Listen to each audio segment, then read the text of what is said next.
you guys. I passed my class. What? I passed my class. What? She passed the class. What? She passed the. What? She passed the class. What? Chocolate girl dance. Chocolate girl dance. Chocolate girl dance. Do the chocolate girl dance. Chocolate girl dance. Chocolate girl dance. Chocolate girl dance. Do the. I passed my class, y'all. That's my happy dance. I'm happy a bitch passed and it's done. And because I was at that point where I was like, if I don't pass this class, I was done. Like, I wanted to. My heart is not in information tech. Like I said before, like, I don't want to do this. I want to do interior design, but there's no money in St. Louis for interior design. So I was kind of like finna give it up. And I was like, Lord Jesus, if you allow, why do we say Lord Jesus in the same sentence? Because I say all the time, I'll be like, Lord Jesus, please help me, Lord. If you allow me to pass this class, then I know deep down inside you want me to better myself for the right reasons and not for the wrong reasons. And right now, that was the wrong reasons to not even put forth the effort to try to attempt to pass, because sometimes you got to do what you don't want to do, and sometimes you got to be a grown woman about it and just get up and do it. But I ended up passing, y'all. She's happy. And yeah, I scratch a lot because I'm gonna have to do a video of us chasing the birds and chasing the squirrels at the park. I went from last year I didn't take my kids to the park a lot, but this year we at the park every day. I don't have school because I go to school 2 days out the week, and then on one day out of the week is my blended day. But every day that I don't have school, we at the park, constantly at the park. So I'm getting bit up by mosquitoes, skin blistering up and wepping up and shit, because these damn nasty ass mosquitoes. So I'm always scratching because I'm always getting bit by mosquitoes because we stay at the park so much. But I just had to tell y'all why I be scratching a lot. Sorry. But so now I'm like, Christina, go and put forth the effort, not just for you, but for the kinds of kids, the kinds of kill. My boy's getting older and feet's getting bigger, and I know one pair of shoes gonna be $200. So that's why I'm really like, go and finish school for them and for your husband. And y'all don't get it. Like, my husband, Mr. Wubbin, is extra. He don't play about school. Like, school is the one thing he will argue with me, and we will go toe to toe about. If I miss school one day, we arguing. Like, when we was just playing Uno, we made a bet that if he won, I couldn't miss school for a whole month, and I had to be at school on time every day. And if I won, which is the best, he ended up winning. And I was like, what the fuck, Lord Jesus, damn. But he ended up winning or whatever, so I can't miss school for a month. But he don't play about school at all. Like, school is something that's a no-no. You gonna go to school and you gonna finish school and you gonna complete school and you gonna become something. So school is just, yeah, it's top priority for him in his head, for me. Because he like, you are a piece of getting the fuck up out of the hood. You gotta do it. And I'm like, yeah, you're right. But I wanted to do a little throwback moment of my thottiness, because she was the biggest thought on the face of the earth. But yeah, keep in mind, I was like, it started at 11. I was fucking a 21-year-old. I was looking for that fatherly touch. Like, I wanted my daddy. I really wanted my daddy. And at that time, that was the time when I was getting molested. So, like, not trying to make that be an excuse, because at the end of the day, that's not an excuse, y'all. But I was just fucking just to be fucking, because I didn't value or respect my body like I respect myself now. So I really didn't care back then. From like, it was for years, y'all, I didn't care. But I started at 11, fucking this one dude that stayed on the south side, then moved to Baton, fucking another dude, was dirty as fuck. Like, I was so dirty. That was the crazy thing. I was a bum. My mom bought me a pair of rainbow shoes, and I was in front of this dude that I really, really liked, y'all. I liked him so much, and he was so handsome, and he was light skinned. And nothing against my dark skinned brothers, because I love dark skinned dudes. Dark skinned dudes is too strong. I'm dark skinned, you dark skinned, so our relationship is just gonna be that I ain't gonna go into detail. It's not gonna work, because two strong-minded people ain't finna work in no motherfucking relationship. Somebody gotta step it down just a tad bit, just a tiny bit. But the dark-skinned dudes that I had in the past have been too strong-minded for me, that I couldn't deal with. So I go to light skin. Sorry. Nothing against my dark-skinned brothers. Y'all just cocky than a motherfucker, and we both can't be cocky together. Okay. But yeah, and my shoes had fell apart, like the bottom had said floop, and the motherfucker fell, and then the top piece was like, and all of it just fell apart right in front of that dude. And he was like, you dirty as fuck.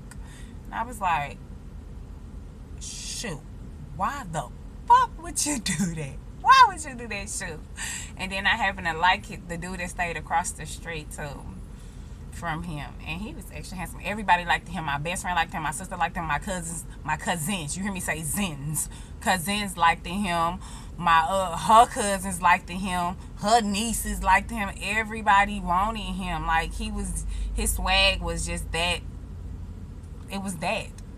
It was over the top. Like everybody wanted him, and he ended up fucking two of us. Me and my cousin. Like, yeah, back then it was rough. I was braiding her at 12. I was braiding like her. I mean, doing her. I was doing like 8 people heads. I'm sorry. I was doing like the baddest bitches heads in the hood and shit. I was just braiding because I was that cold and doing her, like, and that's why I don't do her now, because I have been burnt out on it. I do like 2 heads every 6 months, 3 heads a year. Like, I don't. Braiding her is just, it's not there for me no more, because you know when you get them blisters on the side of your fingers, and that's where it had got to. I was starting to get the blisters on the side of my fingers all the time from constantly doing so much hair, that I was just like, fuck it, I can't no more. And then I stopped learning and I stopped caring, and it was what it was. I was like, fuck you. Okay, I could show y'all some pictures of some heads I do my stepdaughter hair. That was about all the hair that I did. And I braid her hair and some cute little hairstyles, but other than that, I don't care to do her. I hate her. I hate doing her. Besides doing my own hair. But I hate doing my own hair. Y'all see this shit be nappy all the damn time. Y'all gonna see it stay nappy. But I have dreads, and that was the whole point of getting dreads. So I don't have to do my hair no more. But back to the thottiness. Like, I was just fucking just to be fucking. I was fucking at 12, a police officer. His wife would be at home. His daughter would be upstairs. I was fucking him. He was buying me stuff.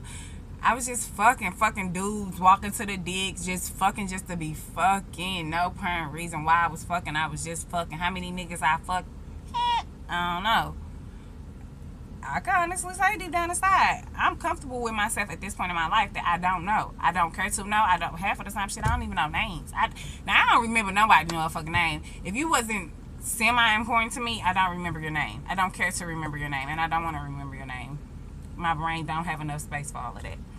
So I don't know. And for anybody who's gonna say, you a hoe because you don't know who you was fucking, secretly you don't either, into y'all niggas, like, y'all don't know how many bitches y'all was fucking either. It's cool for y'all to do it, but it's not cool for us women to do it. We have to value and respect ourselves because we're women. We are women.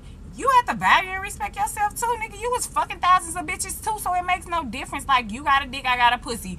Your dick goes in pussy, I accept the dick that goes in the pussy. I accept the dick that go in my pussy. Like, it's no different. Like, that's why I hate when niggas be saying shit like that. Y'all supposed to value yourself just as well as we supposed to value ourselves. And y'all had y'all fuck up moments, and we have our fucked up moments too. Y'all ain't no better than us, and we ain't no better than y'all, vice versa, because we doing shit that y'all doing there. So I hate when niggas say that. Y'all don't know and I don't know. To the bitches who do know, kudos. I don't care. Like, that was back then in them stages in my life where I didn't value my body, and now I know I have a temple, and now I respect my body and respect all the jewels that are inside my body, and I'm so thankful for the Lord that He didn't give me anything that I couldn't get rid of and that will harm my body like that. I'm so thankful for that, because I was not caring who and what I was fucking and why I was fucking him. I wasn't even coming. I was just fucking just to be fucking, y'all, honest to God. And that was sad, but I was looking for love from that man. I wanted that manly touch. It's like 2 bees right here.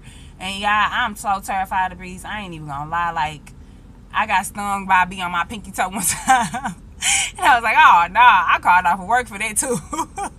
That hurt hella bad. Like, I'm so scared of bees. I hate them. Like, if I could just thump the bee and the newer one gonna bite me or sting me, I'd thump the shit out of that little bee. But, moving on from that, like, I just wanted to tell y'all about, I didn't even tell y'all about what happened last night. Let me tell y'all what happened last night. Look, I'm missing the juicy moment. So, it was this dude in my class. He sat right beside me. He sit right beside me or whatever in my class on the computer. It's like a computer lab, and it got like I say like 20, 30 computers in it, but it's like a row in the middle just full of computers that we all sit at. So he pulled up YouTube and he was looking at his YouTube account. He was talking. He was like, "I've been on YouTube for like 2 years, but I only posted 5 videos." I'm like, "Ah, shit," trying to make small conversation because I don't talk to people in that class, especially I just didn't talk to them. But I was like, "Oh, I just started a YouTube page like a week ago." He like, "How many videos you put up there?" I'm like, "I think like 23, 24, or something like that." He like, "Oh, okay, that's what's up." He like, "What's your name?" I'm like, "The struggles of a single black woman, a single black beautiful woman." He pulled me up or whatever. He like, "Ha, you only got 42 views." And he pulled this page up. He was like, "I got 9,000, blase, blase, blase." And I looked. And he was still saying, and I'm looking at his mouth. And I happened to look up at him, and what was going through my head, y'all, was, "You bitch ass nigga. I don't give a fuck how many motherfucking views you got. I don't give a fuck. What the fuck am I even talking to you for? I don't even know why I wasting my motherfucking time talking to your soft ass, bitch ass nigga. What the fuck? Fuck you and your views. You can shove them views up your motherfucking ass if they will fit. Fuck you." In my head. And he was like, "I don't even do nothing. I just put them videos on there. That was a piece of a movie that I saw. I don't do nothing. And you don't got no views, and I got more views than you." And I was like, "Shut up, punk," out loud. And he was like, "Excuse me, shut up." That struck me there. That struck me. It took me there. And I was kind of frustrated with him about that, but I just had to tell y'all about that little snippet. That's what I was. It was messed up last night. I was like, fuck him. I can't stand you anyway. That's why I don't talk to y'all no ways. But back to my thoughtiness. So like, now that I respect my body and understand what she's worth, like now, honestly, this is how I know I'm in love with my fiance, or I could say my husband. This is how I know I'm in love with him, because like in the beginning, I was cheating on him. Like I was cheating on him for like the first 2 years. Like I was cheating on him, but he was locked up. Y'all keep this in mind. He's been locked up for like 3 years, 4 years. So the first 2 years I was out there, but the second 2 years it was like I was talking to this one dude and he just kept fucking other bitches, and I'm like, what the fuck? Why am I even doing this? Why am I putting myself through this?